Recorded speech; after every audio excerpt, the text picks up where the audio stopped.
the panel last week with Dee Dee's That's Cry. what it So was. yes, we are here back at UMass for the Health Equity Compact Summit that is taking place. And I have the honor of sitting again with Rasan Hall, who is the new president of the Urban League of Eastern Massachusetts, aka ULEM.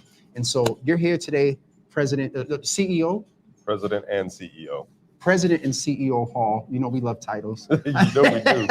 You know we do. Talk about health equity. Why were you here today? Why is the Urban League presumably a part of the Compact Committee?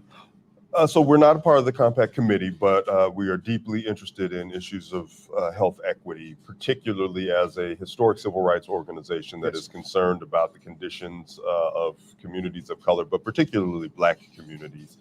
We have, through the National Urban League, a platform of 5 pillars that are workforce development, housing, youth and education, and justice, but one of them is also health equity.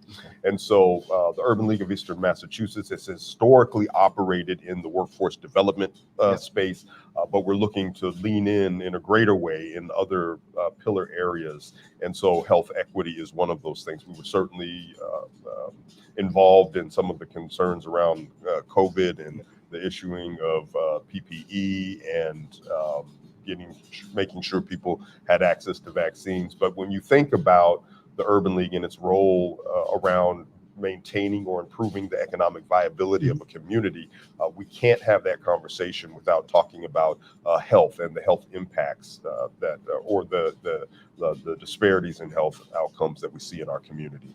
The Health Equity Compact Group, I believe, is releasing a report or some information today. And just me popping in and out, I'm hearing some numbers.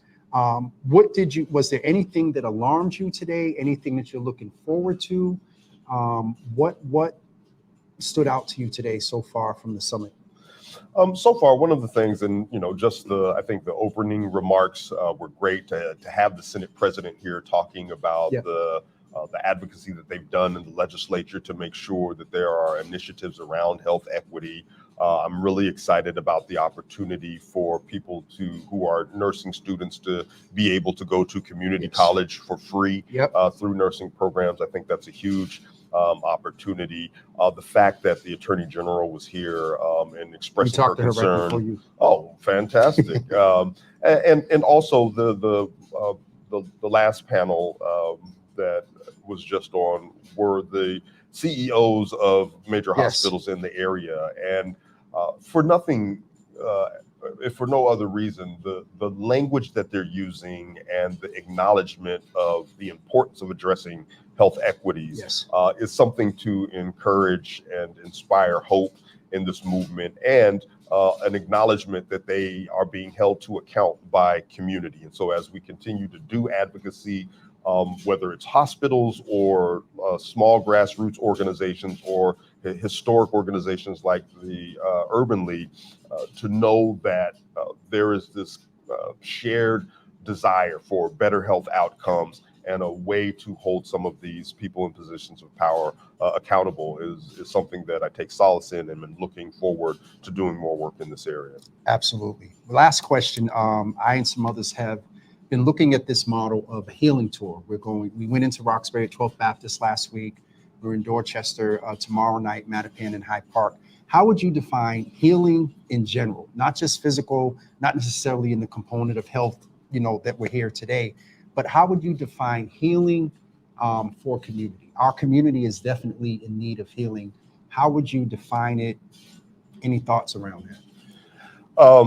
So a lot of my work prior to this role was in the criminal justice, criminal law space. And, I see, and I'm going to steal from my sister, Andrea James. Her organization is called Families for Justice as Healing. And so I think given some of the injustices that our community has faced, justice is a way of having healing in our communities. But when we zero in a little more, so to stay relevant to this conversation, looking at health in particular, I think justice is a sense of wholeness for a community. And so all of the indicators that show that we're not doing well Mhm. as a community, or we're disproportionately doing less well than other communities as it relates to health.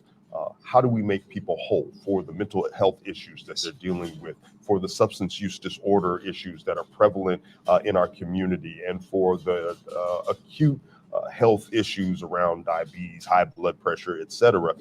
How do we make people whole? Some of that is economically based, some of that is culturally based, a lot of that is systems based. And so for me, healing is making sure our communities are whole. Absolutely.